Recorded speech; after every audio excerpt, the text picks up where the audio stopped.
হিন্দু ধর্মগ্রন্থ থেকে আমরা জানতে পারি যে এই পৃথিবীতে যখন যখন অধর্ম বেড়েছে তখনই ভগবান বিষ্ণু কোনো না কোনো রূপে অবতার হয়ে ধর্মকে রক্ষা করেছে। এই কলিযুগ যখন অধর্মের ভারসীমা পার করে ফেলবে, অর্থাৎ কলিযুগে পাপের ঘোড়া যখন পূর্ণ হয়ে যাবে, তখন ভগবান বিষ্ণু কল্কি অবতারে অবতীর্ণ হয়ে কলিযুগের বিনাশ ঘটিয়ে সত্যযুগের সূচনা করবে। কিন্তু তবু আমাদের মধ্যে অনেকের প্রশ্ন আছে, কলিযুগের পরের যুগ কেমন হতে চলেছে? বন্ধুরা, আপনারা নিশ্চয়ই জানেন হিন্দু ধর্মগ্রন্থে সময়কাল চক্রকে 4 ভাগে ভাগ করা হয়েছে। প্রথম হলো সত্যযুগ, দ্বিতীয় হলো ক্রেতা যুগ, তৃতীয় হলো দাপর যুগ, আর চতুর্থ হলো কলিযুগ। বর্তমানে আমরা এখন যে যুগে বসবাস করছি সেটিকে কলিযুগ বলা হয়। কলিযুগ মানে এমন এক যুগ যে যুগে সমস্ত মানবজাতির মন অল্প কিছুতে সন্তুষ্ট হয় না। সবাই মানসিকভাবে কোনো না কোনো কিছুর কারণে দুঃখী হয়ে আছে, আর ধর্ম কেবলমাত্র 4 ভাগের 1 ভাগই রয়ে গেছে। বর্তমানে চারিদিকেই শুধু লোভ, প্রতিশোধ, অহংকার আর ক্রোধই দেখা যায়। পুরাণে কলিযুগের মানুষকে অভিশাপের সমান মানা হয়েছে। কিন্তু বন্ধুরা, আপনারা কি জানেন এই কলিযুগের শুরু কবে থেকে হয়েছে? আর এই অভিশাপিত যুগের সমাপ্ত কবেই বা হবে? এবং তারপরে কোন যুগ আসবে? আর সেই যুগের মানুষই বা কেমন হবে? এই সব কিছু জানবো আজকের এই ভিডিওর মাধ্যমে। হিন্দু পুরাণ কাহিনী চ্যানেলে আপনাদের সকলকে স্বাগত জানিয়ে শুরু করছি আজকের ভিডিও। বন্ধুরা, ধার্মিক গ্রন্থ অনুযায়ী যুগ পরিবর্তনের এটি 22তম চক্র চলছে। শ্রীমদ্ ভাগবত গীতাতেও এই কথার বর্ণনা পাওয়া যায়। ভগবত গীতা অনুযায়ী পরিবর্তনই হলো এই সৃষ্টির নিয়ম। যেমন আত্মা এক শরীর থেকে অন্য শরীর ধারণ করে, তারপর ধরুন না দিনের পর রাত্রি হয়, ঋতুও তার সময় অনুযায়ী পরিবর্তন হতে থাকে। ঠিক সেই রকমই এক নির্ধারিত কালখণ্ডের পর যুগ পরিবর্তন হওয়াটাও এই সৃষ্টির নিয়ম, আর এই নিয়মকে কেউ কখনোই নষ্ট করতে পারবে না।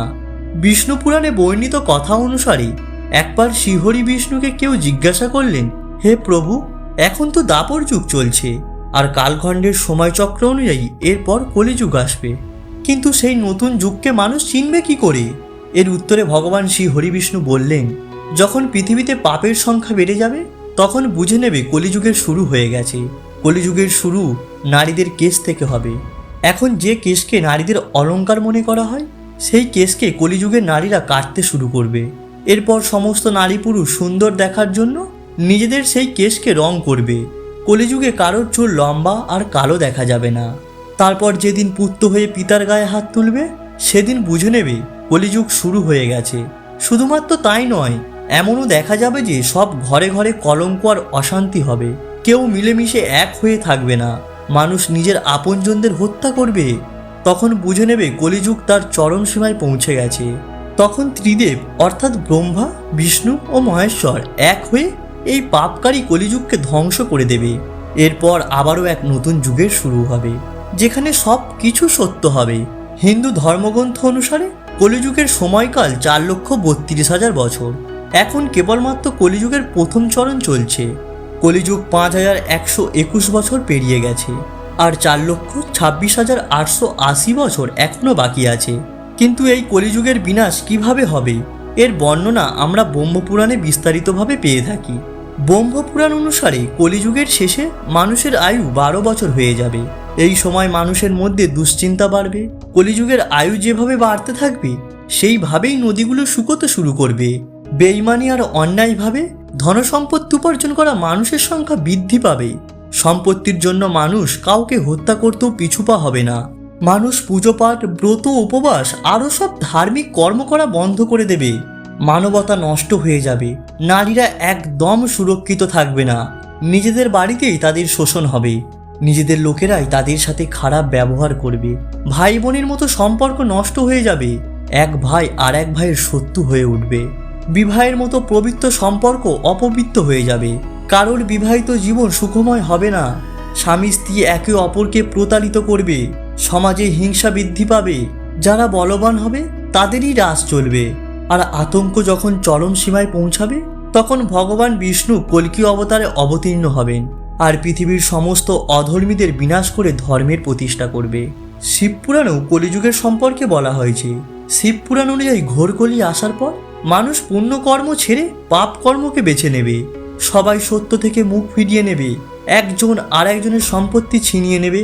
পরকীয়ায় মানুষের মন আসক্ত হয়ে পড়বে। মানুষ অন্য প্রাণীদের হত্যা করতে শুরু করবে।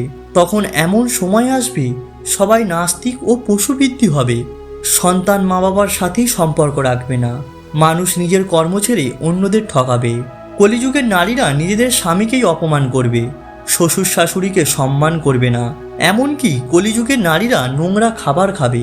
তাদের আচরণ খুবই খারাপ হবে। স্বামী সেবা থেকে সর্বদাই বিমুখ থাকবে। বন্ধুরা, শিবপুরাণে এই সব বর্ণিত কথা আজ সব কিছুটাই কিন্তু সত্যি হতে দেখা যাচ্ছে। এখনো পর্যন্ত কলিযুগের 5000 বছরই পূরণ হয়েছে। কলিযুগ সমাপ্ত হতে এখনো লক্ষ বছর বাকি রয়েছে। তাহলে একবার ভেবে দেখুন, কলিযুগ যখন তার চরম সীমায় পৌঁছাবে তখন সেই সময় কি হবে। এছাড়াও ভগবান শ্রীকৃষ্ণ বলেছেন কলিযুগের বিনাশ কিভাবে ঘটবে, যার বর্ণনা মহাভারতে করা হয়েছে। শ্রীকৃষ্ণের অনুসারে কলিযুগের শেষের দিকে ভয়ঙ্কর ভয়ঙ্কর যুদ্ধ হবে, অধিক বৃষ্টি, প্রচণ্ড অন্ধকার আর অত্যাধিক গরম পড়বে। মানুষ ফসল কেটে নেবে, চুরি করবে, সব কিছুতেই শুধু আমার আমার করবে। হত্যাকারীর হত্যা হবে। মানুষ দুর্বল ও নানান রোগে ভুগবে। মানুষ নিস্তেজ হয়ে পড়বে। ভগবান শ্রীকৃষ্ণ আরও বলেছেন, কলিযুগে যখন পাপ তার চরম সীমায় পৌঁছে যাবে তখন আমি কল্কি রূপে জন্ম নিয়ে সৃষ্টিকে পাপের হাত থেকে রক্ষা করব। এরপর যে নতুন যুগ আসবে তাকে সত্য যুগ বলা হবে। অর্থাৎ যুগ পরিবর্তনের 22তম চক্র পূরণ করে 23তম চক্রে প্রবেশ করবে। কেমন হবে সত্যযুগ? সত্যযুগের আয়ু 17,28,000 বছর হবে। সত্যযুগে মানুষের আয়ু 4000 বছর থেকে 10,000 বছর পর্যন্ত হবে। পৃথিবীতে আবার ধর্মের নাম কীর্তন হবে। মানুষ ভৌতিক সুখের জায়গায় মানসিক সুখে বল দেবে। চারিদিকে শুধু খুশি আর খুশি হবে। পুনরায় মানবতা ফিরে আসবে। মানুষ পরম জ্ঞানের প্রাপ্তি করবে। পুজো পাঠ, ব্রত, উপবাস আবার শুরু করবে। সত্যযুগের মানুষ তার তপবলে ভগবানের সাথে কথা বলতে পারবে। এই সময় মানুষের শরীরের ওপর সম্পূর্ণ নিয়ন্ত্রণ থাকবে। আত্মার সাথে পরমাত্মার মিলনের ফলে সবাই সুখী হবে। অর্থাৎ সত্যযুগকে এই সৃষ্টির স্বর্ণযুগ বলা হবে। কিন্তু বন্ধুরা, সত্যযুগ আসতে এখনো অনেক সময় বাকি রয়েছে। কেননা আমরা কলিযুগেই নিজের ধর্ম আর কর্ম দিয়েই সত্যযুগের মতোই বাঁচার চেষ্টা করি। কারণ ধার্মিক গ্রন্থেও এই কথার বর্ণনা পাওয়া যায়। প্রিয় দর্শক, ভিডিওটি কেমন লাগলো সেটি অবশ্যই কমেন্ট করে জানাবেন। আর ভিডিওটি যদি ভালো লেগে থাকে তাহলে অবশ্যই একটি লাইক করবেন।